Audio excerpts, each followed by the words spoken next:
Madame, Messieurs, bonjour et bienvenue sur la chaîne de la Rédemption. Au sommaire de cette édition, l'Union démocratique fédérale propose le transfert de l'ambassade suisse à Jérusalem.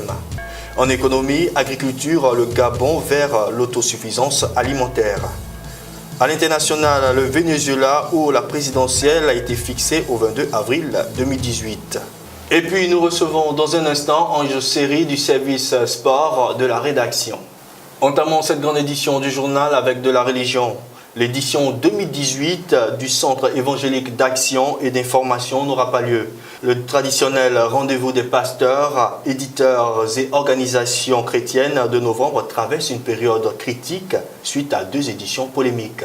Ange Sacré pour le commentaire.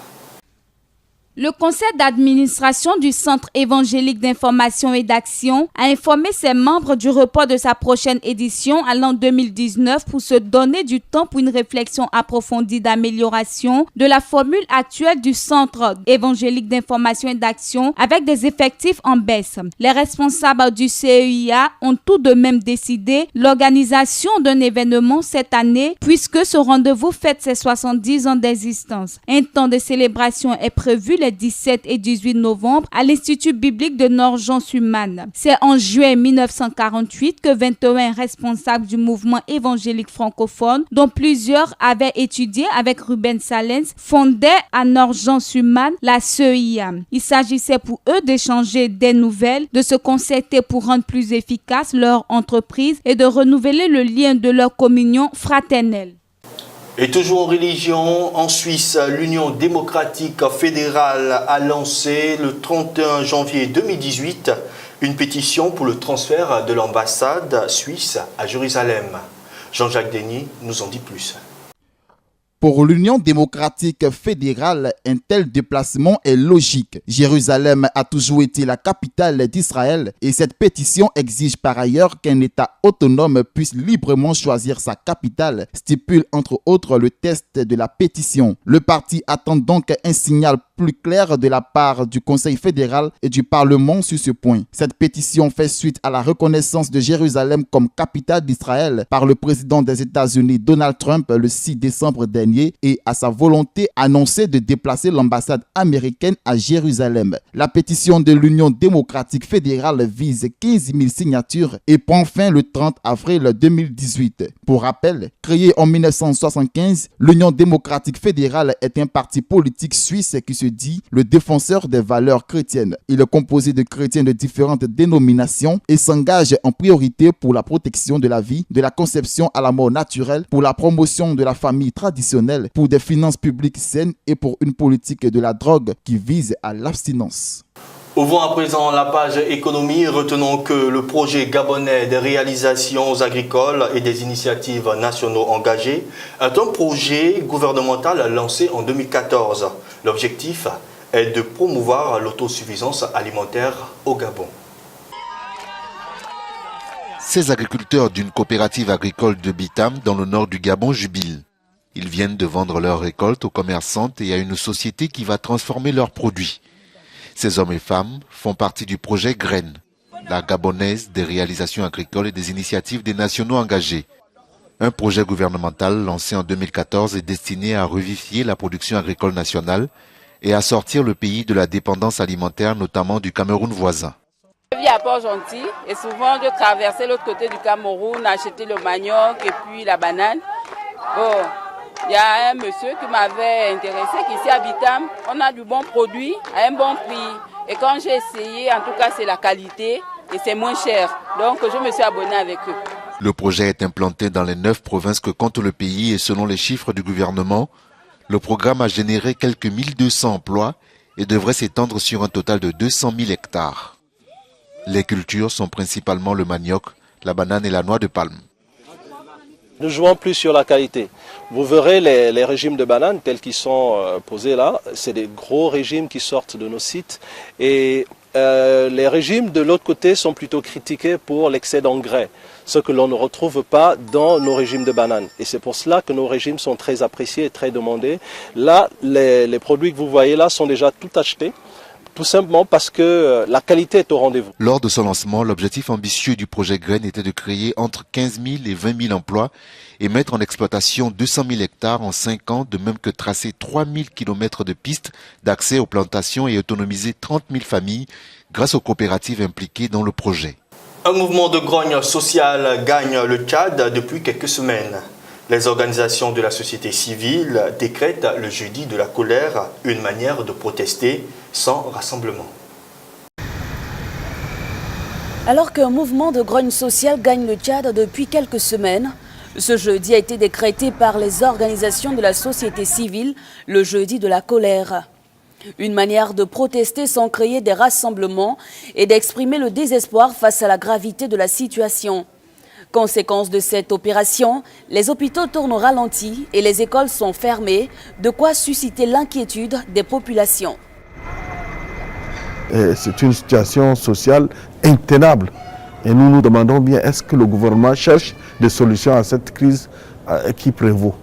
Il s'en fout pratiquement de toutes les grèves qui sont lancées. Parce que l'an dernier, pour régler le problème, nous sommes restés en grève pendant 4 mois. Nous sommes rendus compte que notre salaire de janvier a été considérablement coupé pour des raisons qu'on n'arrive pas à nous expliquer concrètement. Donc tu te lèves un matin, tu vas au boulot, tu te lèves un matin, tu vas pour retirer ton salaire, tu te rends compte que ce salaire a diminué, et considérablement. Alors que la société civile appelle à la mobilisation, les forces de sécurité sont également sorties et tentent de faire respecter l'interdiction de manifester décrétée par l'État en vue de prévenir tout risque d'atteinte à l'ordre public. En Syrie, hôpitaux et secouristes sont débordés face à l'affluence de victimes. On dénombre 145 civils tués par les bombardements aériens de l'armée. Sur ces images fournies par les milices kurdes des YPG, les blessés continuent d'affluer à l'hôpital principal d'Afrin. Cette ville du nord de la Syrie est le théâtre d'une offensive de l'armée turque. Depuis le 20 janvier, au moins 91 combattants kurdes ont été tués, mais aussi des civils. 68 ont trouvé la mort dans les bombardements turcs, dont 21 enfants. Les affrontements se sont encore intensifiés durant la journée. Les combats les plus violents se déroulent principalement dans le nord et l'ouest de la région. Au moins 15 000 personnes ont été déplacées, 1 millier d'autres ont pris la direction de la province d'Alep. Mercredi, Emmanuel Macron a mis en garde Ankara contre toute tentative d'invasion du territoire. Se cagnait le Premier ministre turc, Binali Yildirim. Et faisons une escale en Amérique latine où une élection présidentielle anticipée aura lieu le 22 avril prochain au Venezuela, où le président Nicolás Maduro veut obtenir un nouveau mandat. Une incertitude demeure sur la participation de l'opposition à ce scrutin. Le président Nicolás Maduro va briguer un nouveau mandat à la tête du Venezuela. L'élection a été officiellement fixée au 22 avril. L'annonce intervient malgré l'échec des négociations entre le gouvernement et l'opposition sur les modalités de ce scrutin. Malgré un taux d'impopularité mesuré à 70%, Maduro a de bonnes chances d'être réélu. Et comme mentionné à l'entame de cette grande édition du journal, nous recevons Ange Seri du service des sports de la rédaction. Ange Seri, bonjour. Bonjour Marcel. Et bienvenue sur notre plateau. C'est moi qui vous remercie. Alors, le CHAN est fini avec la victoire du pays organisateur, le Maroc. Mais pendant cette compétition, un autre tournoi s'est tenu. Il s'agit de la Coupe d'Afrique des prisonniers. Qu'est-ce qu'il en est exactement ?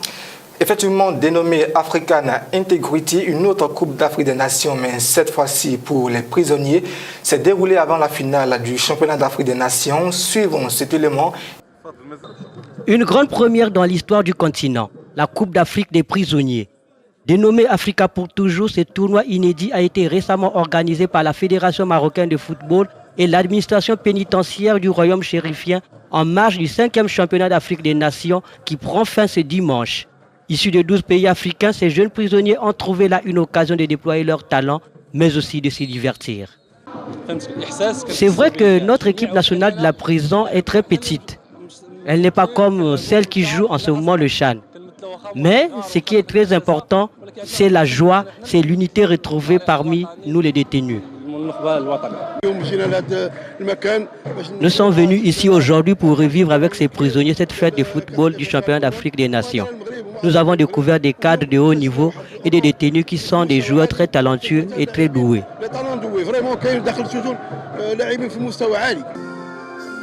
Le tournoi a été remporté par le Maroc qui a battu en finale la Guinée par un score fleuve de 8-1.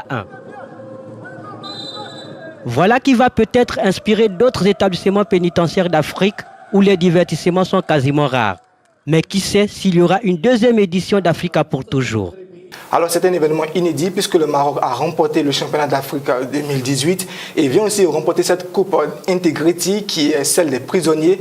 Et il faut noter aussi que le comité d'organisation de ce CHAN a désigné l'Éthiopie qui sera l'hôte du prochain CHAN en 2020.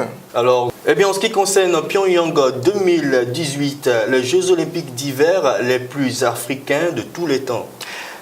Oui, ce vendredi 9 janvier 2018 s'ouvrent les 23e Jeux olympiques d'hiver à Pyeongchang, la capitale de la Corée du Sud.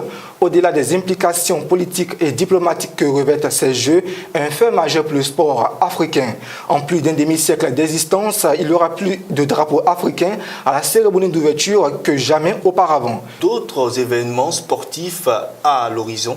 Alors comme tu l'as dit, il y a d'autres événements à ne pas louper. Il s'agit en première ligue, c'est le choc de ce samedi Tottenham-Arsenal qui retiendra notre attention, suivi de Manchester City-Leicester.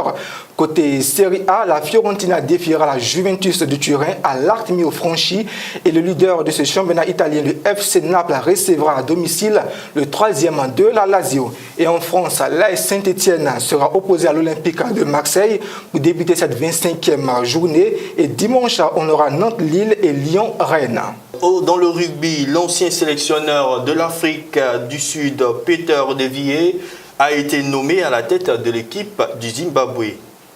Effectivement, De Villiers, le premier sélectionneur noir des Springboks de 2007 à 2011, a signé un contrat de 2 ans, a précisé le patron de la fédération zimbabwéenne de rugby, Sifiso Made. Il vient en aide au Zimbabwe qui dispute actuellement la Coupe d'Afrique des Nations, qualificative pour la Coupe du Monde avec le Kenya, le Maroc, la Tunisie et l'Ouganda. Le vainqueur rejoindra la Nouvelle-Zélande, double tenante du titre, l'Afrique du Sud et l'Italie dans le groupe B de la première phase du Mondial 2019. Et il faut rappeler aussi qu'il a été le premier sélectionneur noir à être à la tête d'une sélection en Afrique du Sud. C'est quelque chose d'inédit aussi. En ce qui concerne le basket en NBA, Gianni Antetokounmpo signe le dunk de l'année. Et il est important de signaler que Gianni Antetokounmpo est un Camerounais évoluant dans la National Basketball Association aux États-Unis. Et il est de cette équipe-là même des New York Knicks. Il faut se frotter les yeux pour être sûr de bien avoir tout compris à la scène.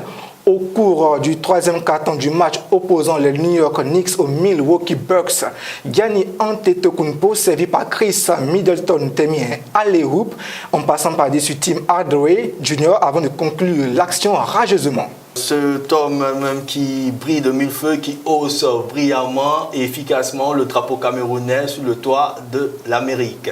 Alors, il faut aussi noter aussi que le 1 alley-oop pour nos téléspectateurs est en basketball une variante du slam dunk qui consiste à reprendre une passe en vol pour aller dunker, c'est-à-dire la mettre directement dans le panier. L'action est spectaculaire dans le sens où elle demande une excellente synchronisation entre le passeur et le dunker. C'est évidemment une belle prise.